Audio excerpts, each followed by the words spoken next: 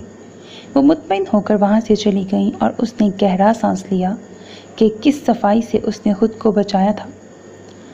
سو میرے عزیز listeners, that was the end of episode 2 of the novel زہر عشق by Iqra ذکیر Ahmad. Hope that you like it. اپنا بہت خیال رکھیے گا نیک تمناؤں کے ساتھ. اللہ حافظ.